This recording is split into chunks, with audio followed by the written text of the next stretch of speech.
ওমর রাদিয়াল্লাহু আনহু বলেছেন, স্ত্রীদের খারাপ আচরণ হলো 6টি। এই 6টি আচরণ যার মধ্যে থাকে, ওই স্ত্রীর স্বামী কখনো মানসিক শান্তি খুঁজে পায় না, এবং ওই স্ত্রী যদি কোনো পরিবারে থাকে, ওই পরিবারের মধ্যে কোনো শান্তি থাকে না, সন্তানরা পর্যন্ত মানসিক অশান্তিতে ভোগে। এটা ওমর রাদিয়াল্লাহু আনহুর কথা। যদিও বর্ণনার ব্যাপারে অনেকেই দুর্বল বলেছেন বা অনেকে ইখতিলাফ নিয়ে এসেছেন, তবে 6টা এমন গুণ পাওয়া যায় যেটা ইহুদি নারীদের গুণের মধ্যেও রয়েছে। এই 6টা গুণ, এই 6টা গুণ থেকে আমাদের বেঁচে থাকা উচিত। আল্লাহর হাবিব সাল্লাল্লাহু আলাইহি ওয়াসাল্লামের শ্রেষ্ঠ সাহাবী ওমর রাদিয়াল্লাহু আনহু, তিনি বলেছেন 6টা গুণ হচ্ছে নিকৃষ্ট গুণ মহিলাদের জন্য।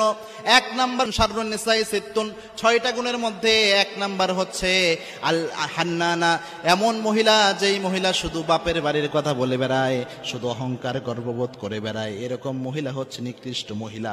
এরকম মহিলা আল হান্নানা, অর্থাৎ শুধু বাপের বাড়ির প্রশংসা করবে, সারাদিন বাপকে আর ভাইকে শুধু বড় বানাবে, আর স্বামীর বাড়িকে ছোট করবে, তুচ্ছ তাচ্ছিল্য করবে, গর্ববোধ করবে, অহংকার করবে। এরকম যে মহিলারা রয়েছে, এদের ব্যাপারে আল্লাহর হাবিব সাল্লাল্লাহু আলাইহি ওয়াসাল্লামের সাহাবী ওমর রাদিয়াল্লাহু আনহু সতর্ক করেছেন। তার মধ্যে হচ্ছে 1 নম্বর আল হান্নানা, 2 নম্বর হচ্ছে আন্নানা, অর্থাৎ এমন নারী, আনিন মানে হচ্ছে কান্না করে দেয়, অর্থাৎ কথায় কথায় কান্না করে দেয়, এরকম নারী।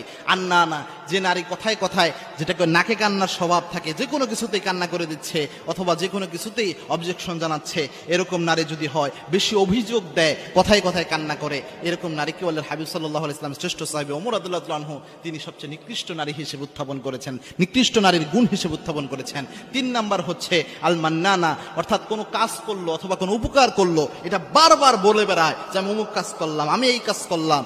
কেউ এই কাজ করে না, নিজের কাজকে অনেক বেশি শো অফ করে, নিজের উপকারকে শো অফ করে, উপকার করে এটা বারবার বলে বেড়ায়। এরকম গুণ যে নারীর মধ্যে থাকে, তাকে তাদের ব্যাপারে ওমর রাদিয়াল্লাহু আনহু সতর্ক করেছেন। 4 নাম্বার হচ্ছে আল হাদ্দাকা, অর্থাৎ এমন নারী যে নারী অনেক লোভী, অনেক উচ্চাবিলাসী, অর্থাৎ আপনার সামনে এসে বলতেছে যে অমুককে অমুক জিনিসটা কিনে দেওয়া হয়েছে, মার্কেটে অমুক জিনিসটা এসেছে, অনেক উচ্চ জিনিসের লোভ তার মধ্যে বাসা বাঁধে, উচ্চ জিনিসের জন্য হাই হতাশ করতে থাকে।